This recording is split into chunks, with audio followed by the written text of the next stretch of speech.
Okay. Yes, John Brimore Hughes. I'll nominate Gwynfor Owen. Okay, thank you for that. Dim diolch. Gwynfor. Austin, you've got your hand up. Is that seconding? Yep, I've got a nod off there. Gwynfor, are you happy to accept the position? Dim diolch. No, thank you. Okay, diolch. Anybody else nominated?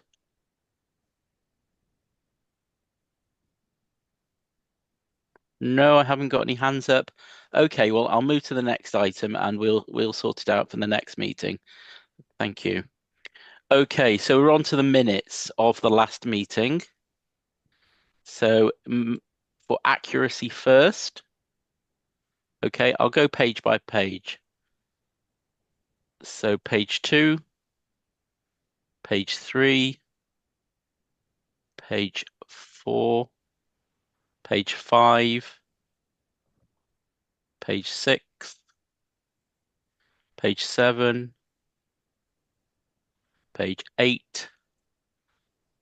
Can I have that those are accurate? Can I have a proposer that those are accurate? Yes, thank you, Jeff. Seconder for that. Thank you, Tina. You got your hand up just in time. Okay, matters arising from those minutes. Does anybody have any matters arising?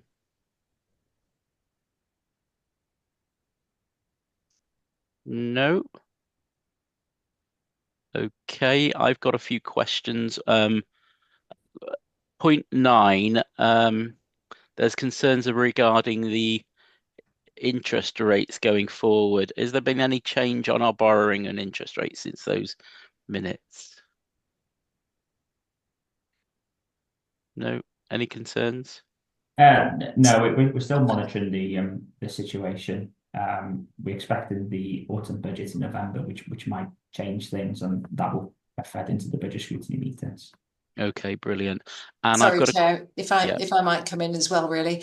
I think by way of assurance to members, the vast majority of our borrowing is fixed borrowing, so it becomes very relevant to us when that borrowing comes to fruition.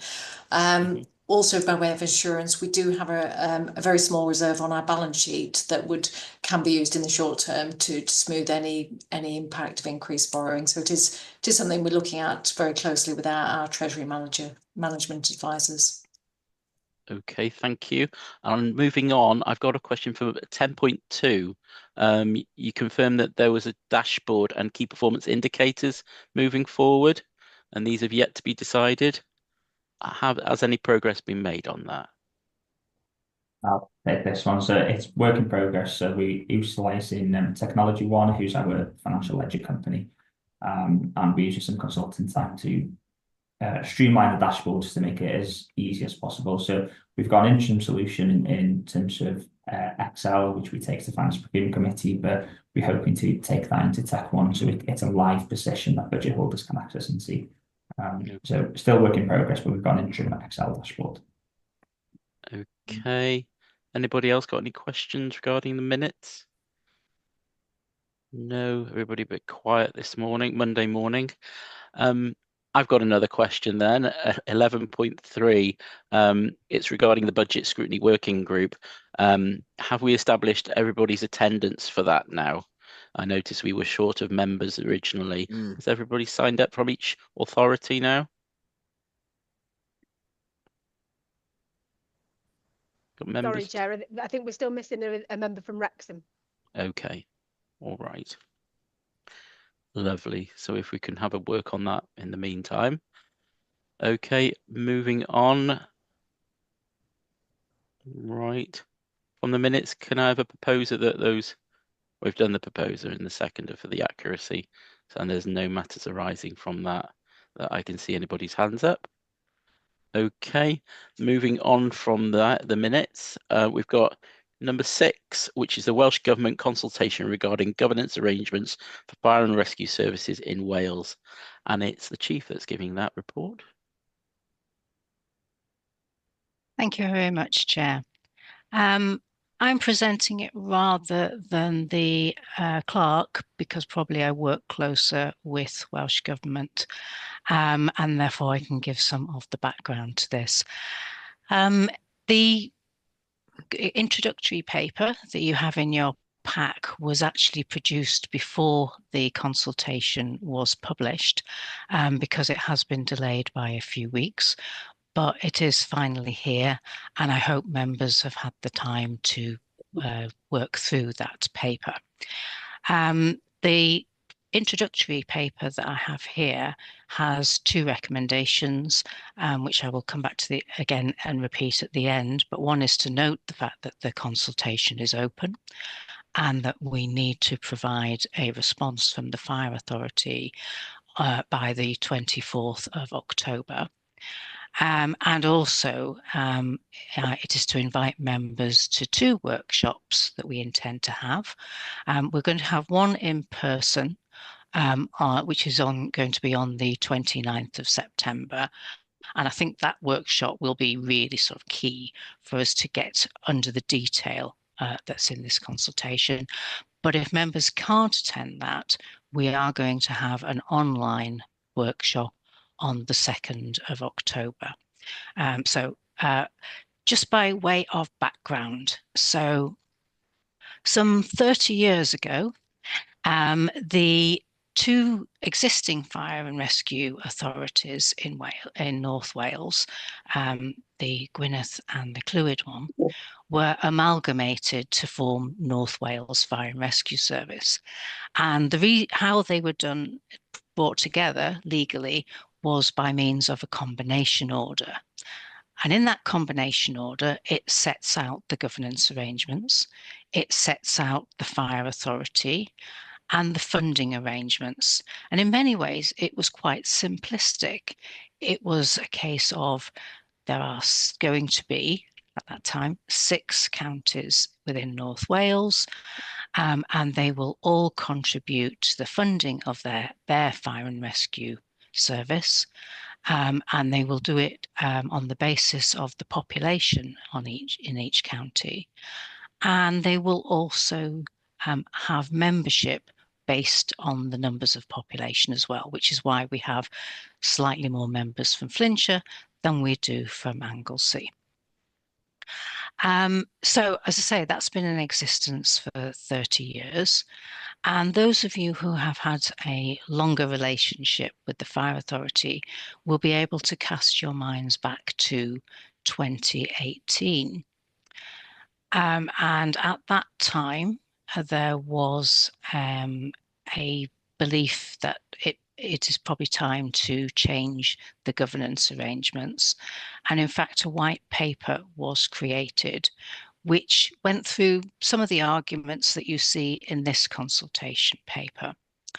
And it set out a new way of organising the governance arrangements and the funding and the performance management of the 3 fire and rescue services in Wales. Now, I don't really know what prompted that at that point in time. It could have been because the proposed reorganisation of local authorities had faltered a year or 2 before that. And it might have been believed that it would be easier to change the governance arrangements of the fire services, given that there was only 3 in Wales. However, this came out as a consultation, a white paper, and again, there was workshops and there was response. And in the end, it was decided that the governance arrangements would stay the same, but there would be further work done looking at the funding and also the performance management of fire and rescue services. As we all know, 2020 came and so did COVID. So that work was never undertaken. Let's fast forward to 2024.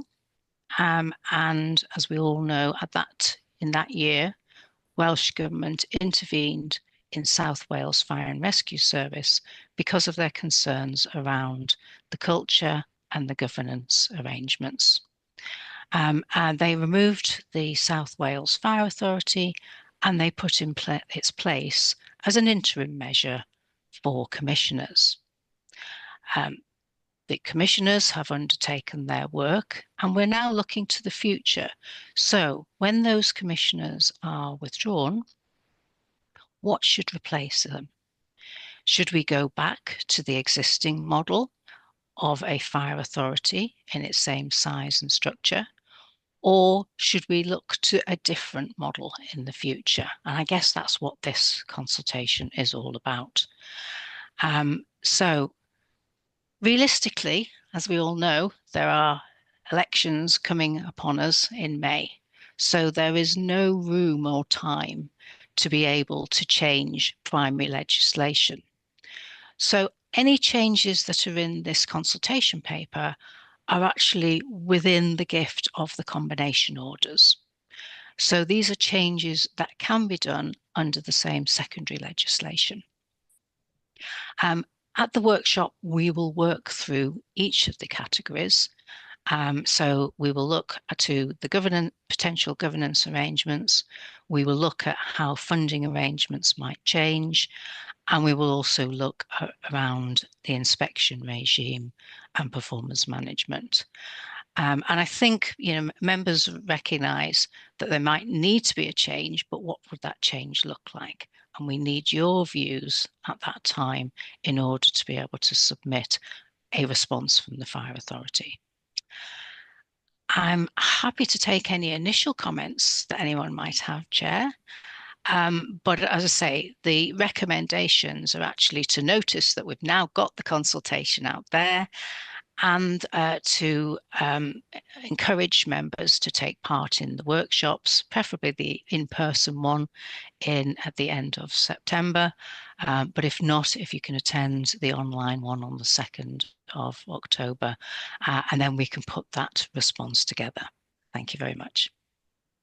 Okay, thank you, Chief, for that update. Do we have any questions, comments? Yes, John Brinmore. Yeah, good morning. Is this like another attempt to make it one authority throughout the whole of Wales, like the ambulance service?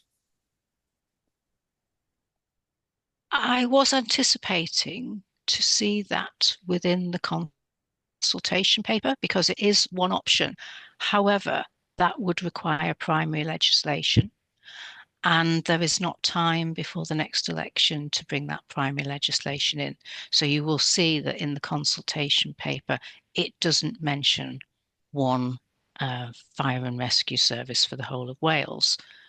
That doesn't mean that after the next election, that might not be on the agenda. But for now, and in this consultation paper, no, there are still 3 fire and rescue services in Wales. But thank you for the question, because it's the sort of thing that everybody wants to know about. Thank you for that. Okay, thank you, John. Are there any more questions? No hands up.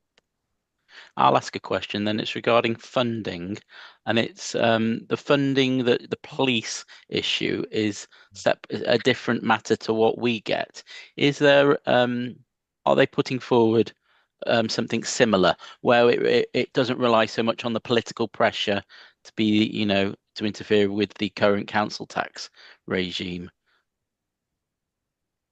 I think, I know Helen wants to come in and talk about precepting.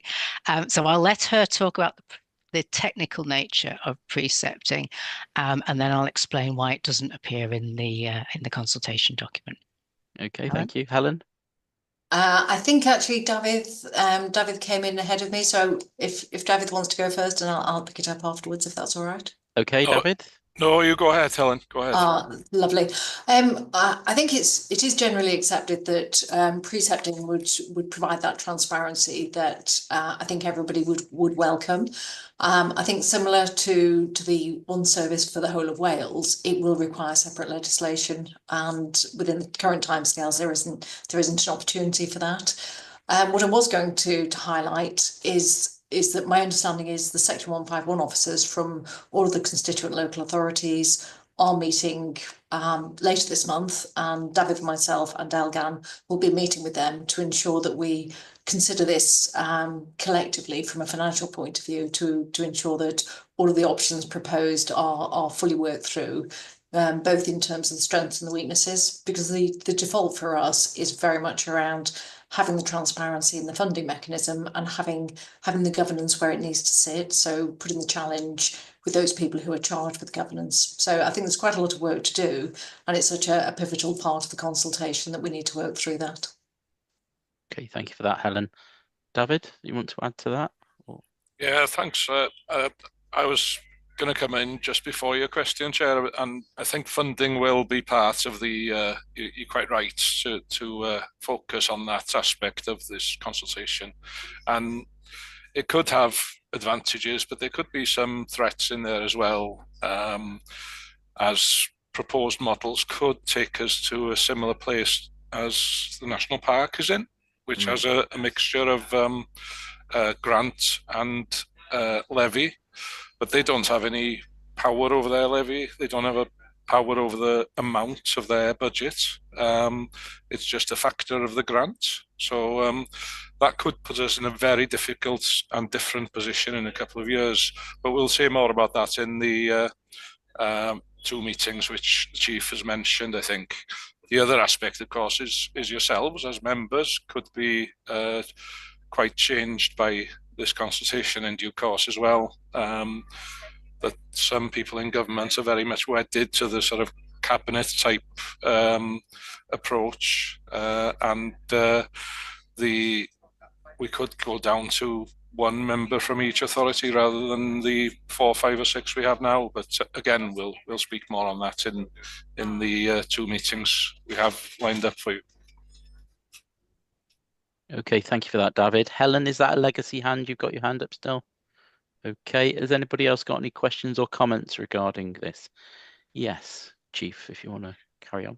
Yeah, Helen's mentioned that she's meeting with the Section 151 officers, and I think it's very telling that our councils are going to submit their opinion through their Section 151 officers. So there is no intention to put a separate representation around the governance or indeed the politics of this. So to me, that would indicate that they were more thinking of this in financial terms than actually around with any concerns around the governance of their fire and rescue services. But I will continue to talk with them over this next month, because I think rather than just focusing on the finance, they need to look at the whole of the consultation. Okay, thank you for that. Well, if there aren't any more questions, I can't see any more hands up. I thank you for that report, and I think we'll move on to the next item. Thank you very much. The next item is the Treasury Management Update, and I believe Elgin's giving that report. Is that correct? Thank you very much about that, Pawb. I'll take this one in Welsh. The purpose of today's report is to provide members with information about the Treasury Management Report activity. The authority continues to comply with the SIPFA code, and you as an authority need to approve the management strategy for 2020, 25, 26. As the authority invests a great deal, we need to have the correct reporting mechanisms. Could someone please ask the speaker to slow down? This is the interpreter. Sorry to interject. Somebody please ask the speaker to slow down. Sorry, Elgin, if you can slow down for the interpreter, please. She's having problems keeping up. So, sorry, can I just cut across, Chair? Yes, certainly, Gwynfor. Elgin's mic is also, as a translator, I hate to be able to translate Elgin at the moment because his microphone is so unclear, and it makes it difficult to follow him Welsh or English, whichever language. I'll try and speak a bit slow as that. Dyn nhw well, Gwynfor? Diolch, Elgin. 2 seconds just to check my audio. Apologies from the interpreter. There you go. So that that better? Yes. Yeah, apologies, just coming from the laptop, Great. not the headset. Do you want me to start from the start? Where were we up to? The translation. From the start would be great. Diolch. From the start, please. Yeah, there you go. Diolch, Steve. The The purpose of today's report is to provide members with information about the Treasury Management activity, Q1, until the 30th of June 2025. The authority continues to comply with the SIP Code of Practice, and you as an authority need to approve the Treasury Management report. As the authority benefits significant amounts throughout the financial year, it is necessary for us to report on relevant performance. Paragraph 5 summarises the position where borrowing investment levels remain within the limits originally set. There were no new defaults by banks in which the authority deposited money. The authority monitors risks continuously, including loss of money and the change in bank rates. UK inflation has increased over the quarter, but interest rates are expected to fall during the year. On the 30th of June this year, the net borrowings of the authority were 19 million. The net borrowings are lower than the CFR, showing robust management. On capital funding, the authority invests money.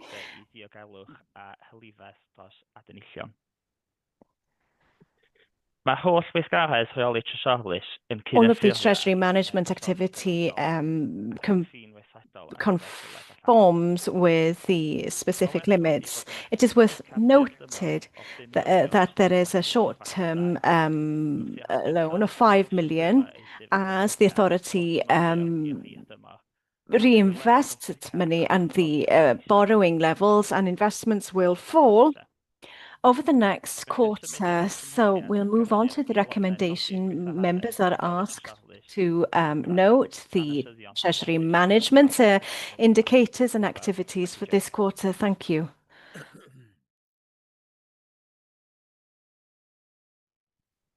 Thank you, Elgan. And any questions regarding that? Gwynfor, is that a hand up? No? Okay. Thought it was a neighbour passing. All right. Okay. I've got David with his hand up first. Thank you. Thanks, Chair. Na I siarad yn Gymraeg hefyd gan bod Elgan wedi cyflwyno I yn should speak in Gymraeg. Welsh since Elgan presented in Welsh. I'll try and do this quietly because I'm in McDonald's and I think there's music in the background. Elgan has alluded to the most important paragraph number 5 in the first quarter this year. The situation is well managed, and the investment and borrowing limits have been honoured as set at the beginning of the year. So there aren't any issues to report it early in the year. And currently we've no issues for which we would require more borrowing, and I'd like to thank Elgan for managing the situation so well. Yes, thank you for that, David, and thank you for the reassurance that it's given us regarding that. So are there anybody with their hands up? Any questions? Nobody wanting to ask a question on Treasury Management? No. Okay, all right then. If there's no questions, I'll move on. Moving on now to the certification on compliance with LGM 2009 performance assessment requirements 25-26 for information. Who we got? We're giving that. I'll share it to myself, please. Okay, Ant, carry on. Good morning, everyone. The purpose of this report is to confirm to the Audit Committee the outcome of the external audit of North Wales Fire and Rescue Authority's 2025 to 2026 improvement measures. And this is required by the Local Government Wales measure 2009, referred to as the measure. So under the measure, the authority is required to publish an annual improvement plan as soon as reasonably practicable after the start of the financial year. The improvement measures are subject to audit by Audit Wales, who are required to report on whether the authority has discharged its responsibilities under section 17 and 19 of the measure. The measure requires the authority to make arrangements to secure continuous improvement in the exercise of its functions, make arrangements to secure achievement of its improvement objectives, and to make arrangements to exercise its functions so that any performance standard specified by the Welsh Minister is met. The authority's Community Risk Management Implementation Plan for 25-26 sets out the authority's objectives, and these were approved by members at your meeting of the 28th of April this year. It now has been subject to audit review by Audit Wales, and who are required to confirm whether the authority has discharged its responsibilities. The audit letter is set out as an Appendix 1 to this paper, and it confirms that Audit Wales has concluded its work and is satisfied that the authority has discharged its responsibilities. So the recommendation is that members are asked to note the audit letter, which confirms that the authority has discharged its responsibilities under the Local Government Wales Measure 2009. Thank you very much. Okay, thank you for that, Ant. Okay, do we have any questions regarding this item? No, everybody must be happy with that. I can't see any hands up. Sorry, Chief, you've got your hand up. And I'll refer to Matt. Thank you. Just wanted to say how pleased we are to receive this, because as members know, we moved from our existing plan to a community risk management plan. And that brings us in line with the other fire and rescue services in the UK. And also it's the direction that Welsh Government wants us to go in. But it was a risk because we needed to make sure that not only was it a community risk management plan, but it also encompasses all our other legal duties here in Wales. So receiving this confirmation is something that I'm very pleased that we're able to present to members. Yeah, absolutely. Matt, you've got your hand up next. Thank you, Chair. So whilst all of the reports so far have been for information only, item 10 will require a resolution, and it may be that it's conventional when noting reports to take a show of hands. Ultimately, okay. Chair, that's your discretion as the chair. Mm-hmm. They aren't for decision aside from item 10. I haven't attended many of these audit committees, so I don't know typically what the convention is around noting reports, but for avoidance of any doubt, it may be sensible to take a show of hands to note the contents. However, no decisions as yet on the reports. No. Okay. Well, from this item, we'll take a show of hands. Thank you for that, Matt. Okay, Jeff, you've got your hand up. Are we still asking questions, or are we just going to note it? Right. Okay. All in favour of noting this? Put your hand up. Brilliant. Thank you for that. Okay, all right, moving on with item number 9, the Economic Crime and Corporate Transparency Act 2023 for information again, and that's from Elgin. Thank you, Chair. Yeah, it's a bit of a mouthful, isn't it? So the purpose of the report today is to provide assurance that to the Audit Committee that the service is complying with the new legislation. So the Economic Crime and Corporate Transparency Act 2023 has been updated to add in there where it's now an offence where large organisations can be held criminally liable if they fail to prevent fraud committed by employees or persons associated with the organisation. So a large organisation is one over 250 employees or a turnover exceeding 36 million or 80 million in assets, and therefore the service meets the threshold and falls within scope of the legislation. As part of preparing for the legislation, we've reviewed our procedures and policies in place to prevent fraud. We've also updated the financial regulations, which is the next item on the agenda. The risk register has been updated. We've also reviewed our procurement controls, so we've strengthened those through the All Wales Fire and Rescue Service procurement strategy and the contract procedure rules that were approved back in March 2025. And we are also sort of upskilling staff as well. I'm doing the fraud awareness training sessions, so our banking partners are providing that to us. And we've also signed up for the SIP for e-learning modules that all finance and procurement staff will be completed, and it will be optional for other staff as well. So it's here for noting the legislation and the work and the mitigation that's gone in place. Diolch. Okay, thank you for that. Are there any questions or comments regarding that? Okay, well, I will ask the question then. Looking at the similar authorities from elsewhere, have any Fire authorities fallen foul of this, or any democratic processes being followed through where it involves councillors? In terms of the legislation, I'm not aware that the legislation went live as of the 1st of September, so I'm not aware of it or anything since then. Okay, so there are no concerns. Okay, if we adopt that then, no other questions or hands up. All right, all in favour of adopting that for information? That's great, thank you for that. Okay, right, thank you for that, Elgin. I think you're on the next report as well, updating of financial regulations. Diolch, Chair, I'm happy to pick that up. Okay, Helen. And actually it leads very nicely on from the previous item, and this is on the agenda today to present to members of the Audit Committee the updated draft of the financial regulations. It's for consideration and endorsement because it is actually a document that will need to proceed to the full Fire Authority. The current version of the financial regulations were approved in March 2022, and it's good practice in any event to review them and update.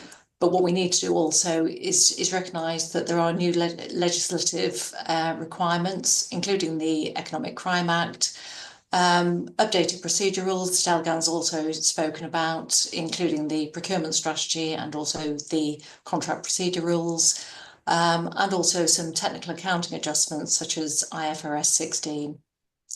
So the overall purpose of the financial regulations is to provide a clear framework for the authority and for the service that covers the financial management. The regulations that are presented today have been streamlined, although you'll appreciate they are still quite a detailed document and quite meaty. But the aim of them is to provide those clear roles and responsibilities. And that's very much confirming about the responsibilities of the Fire Authority, which matters are reserved for the authority and which matters are delegated to the service, and what are the responsibilities of the statutory 151 officer. A key control is the separation of duties, and the financial regs aim to produce that, ensuring that the risk of fraud is minimised by effectively having that clear separation in place. A really good example of that will be setting up a new supplier and processing an invoice. Within the financial regs, there's also a clear delegation and authorisation limits, and good financial management is cascaded through the organisation. It doesn't just sit with finance, but it's important that everybody recognises across the organisation their role, and also that the financial aspects of our organisation are managed within appropriate limits. So it's absolutely appropriate to delegate, but we do so at an appropriate level. We make a number of decisions, and it's also important that those financial assessment of those decisions takes place. So proper controls exist to ensure that we understand the financial impact of those decisions, they're fully worked through, and that where appropriate, they're reported to yourselves either via the Fire Authority or through the Audit Committee. As with all public sector bodies and private companies, we are required to retain our documents. Standardly, we retain financial documents for 6 years, but there are certain documents that we have to hold for much longer. And then similarly, in addition, the role of internal and external auditors. They aren't part of the management structure, but they have a critical role to play in terms of assessing the internal controls. I think you'll agree that it's evident from the regulations that they are comprehensive and they cover the life cycle from forward planning of the organisation. So not just looking in the 1 year, but looking through that medium term, through to the approval of the capital and revenue budgets, and also the budgetary control and reporting through to the preparation of the accounts. The regulations also cover off specific elements of expenditure, including staffing, non-paid procurement, banking, treasury management and cash management. So they are really comprehensive and a very detailed document. This is a streamlined version, it is updated, and I'm happy to take any questions that members may have on the financial regulations. Thank you. Thank you for Helen for that. Any questions? Anybody with their hands up? Yes, David. Thanks, Chair. Not a question, really, just a thanks to the officers, particularly Elgan and Helen as well, for going through this. It's quite a heavy document to update, and obviously there's been a lot of work gone into doing this, and it's been done on a timely fashion as well, because it was due for updating this year, and it's been done from my memories in local governments. These things probably lag a bit and take a bit longer to update, but it's yeah, some stuff in there. There's the tightening up on things like fraud and money laundering and banking and leases, and there's a capitalisation threshold that's increased from 5 to 10,000, but I think that's in common with most of your local authorities, and there's nothing, having read through it, there's nothing there which I jumped sideways about. It's basically bringing things up to date, so I would support the recommendation to approve these, Chair. Hey, thank you for that. Are there anybody else with any comments, questions, concerns? No, I can't see anybody's hand up, so we'll go to the recommendation that we approve this. Okay, all in favour? Thank you. Thank you. All the hands are up. Great. Thank you, Helen. And yes, thank you to the rest of the team that have followed through on this. Okay, right. Moving on to the next item, we've got item 11, Audit Wales, putting out our future fires report for endorsement. So do we have anybody from Audit Wales, or who's leading on this? I'm happy to talk to the report, Chair, and then if there's any officers that want to add to it. I think the covering paper does a really good job of summarising the report and bringing it to your attention. I think in our audit snapshot, the executive summary at the start of the report, I think we highlight that the authority has a good basic approach to targeting its fire prevention, and it's got some areas of really promising practice that are sort of quite notable and stand out. But I think it's just sort of tightening up those arrangements to target its resources and focus them where they're most needed. Probably as we went through the detail, and in the detailed report, there's some examples where maybe when people are assessed in different ways, for example, although the person might be of a similar risk profile, how the authority goes about its prevention activity differs slightly, and I think just tightening up on those arrangements are what we're asking the authority to do and to look at and to consider in our report, and then with the challenges of resources, really knowing which of its prevention activity is really adding that value. So when difficult decisions need to get when there comes a time when difficult decisions need to be made, that the authority is really clear about which of its activities is really providing that value. So we've made two recommendations. Recommendation 1 is around the authority are reviewing how it identifies people of higher risk of fire. So just to tighten up on making sure that it's recognising and identifying the people who are at highest risk, be able to target their resources effectively. And then the second recommendation is that we're asking the authority, we recommend the authority strengthen of the value added from its prevention activity. So really understanding the link between the activity then and the future outcome. I know we've seen a draft of the management response to these recommendations, which we've noted and can see they've been thoroughly considered, and we've had a sort of detailed response to what management are proposing. I couldn't see those on the papers, but I don't know if management want to add to the report and the plans to address these. Thank you for that, Carwyn. Okay, do we have an officer with the response? Is it Paul that's leading on that? Diolch, Chair. Bore da pawb. Good morning, everybody. My name's Paul Kay. I'm the head of fire safety and deputising for Justin this morning. In relation to the cover paper, I would just like to recommend and thank Audit Wales for their constructive engagement with our staff throughout the review process.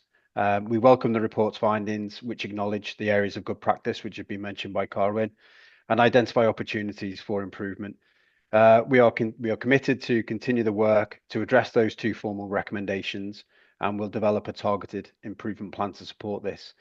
The recommendations within the cover paper highlight three areas, and certainly it's to note the findings of those recommendations, endorse development of that targeted improvement plan, and provide a progress report to the Fire Authority in Q1 of 26-27.